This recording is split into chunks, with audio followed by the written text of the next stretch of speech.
So the next part of our tutorial is now going to be based on the investigation.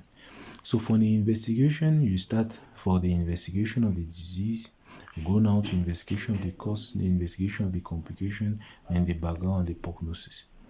Now, for the investigation of the disease, you know that the disease is a venous disorder, or a venous insufficiency, or a venous venopathy. That's the different definition, the different names of the disease. Is it clear? Now, if you want to know a venous disorder, how do you know the diagnosis of a venous disorder?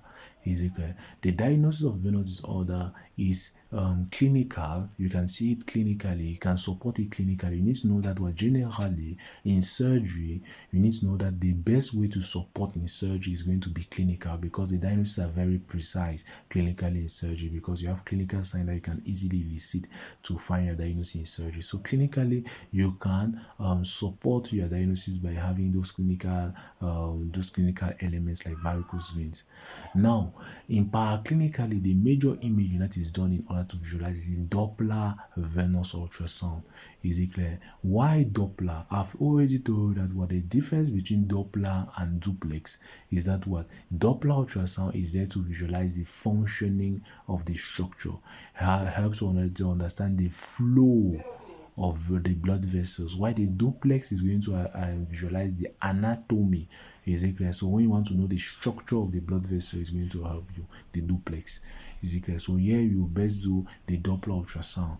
You can support by doing the duplex ultrasound, but you confirm by doing the Doppler venous ultrasound. Is it clear?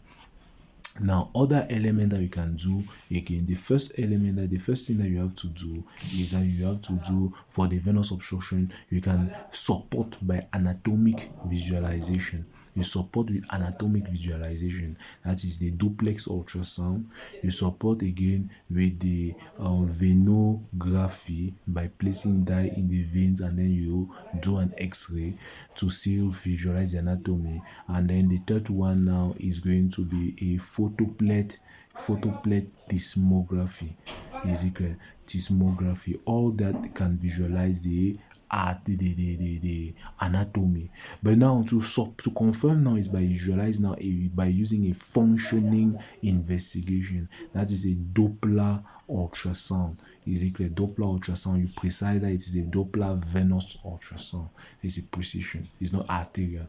Is it clear? To find the flow, that one is going to confirm that it's a venous obstruction. Now the next thing is to find for the cause. So for the cause now, you have now the next one in the cause that you are going to visualize now what. So for the cause, it can be divided into the primary venous insufficiency or secondary venous insufficiency. Is it clear? For primary venous insufficiency, if you want to know a valvular, there is a valvular defect. The best element that can help you is a biopsy to actually see that there is a valvular defect of the vein. So biopsy of the veins can help you.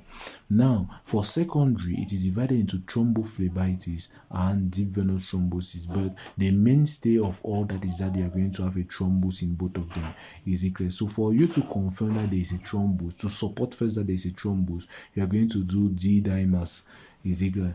D-dimers has a very high negative predictive value, meaning that if it is not there, it is a highly sure that there is no deep venous thrombosis. Has a high negative predictive value. D-dimers.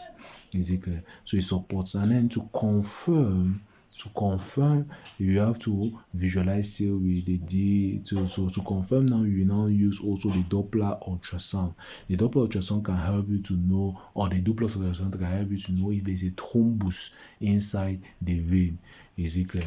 So you need to know that while it's divided into secondary, you have deep venous, all that you have a thrombus. To support if there is thrombus, you have to do D-dimer, and to confirm if the thrombus, do a Doppler or duplex ultrasound that is going to visualize the thrombus inside the vein.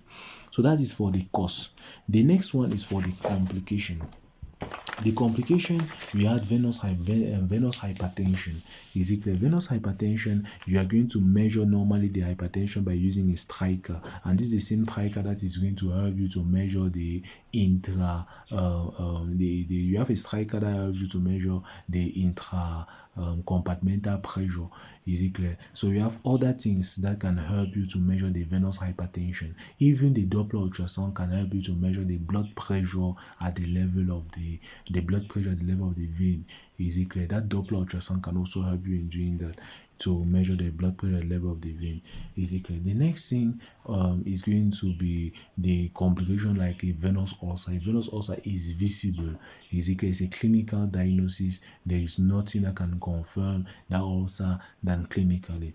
So the next thing after that, we have the background now of patients. The background of patients that have the secondary venous insufficiency or primary venous insufficiency. We said that on primary venous insufficiency, the background was what? We can have congenital female patients and all that. And while in secondary venous insufficiency, background was mostly associated with the Venous triad.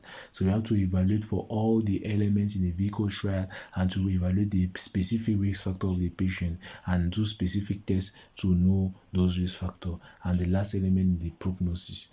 Is it clear? So that is how you have to investigate for patients that has a venous obstruction and a venous ulcer. The next thing that you have to do now is for the management of venous obstruction and venous ulcer.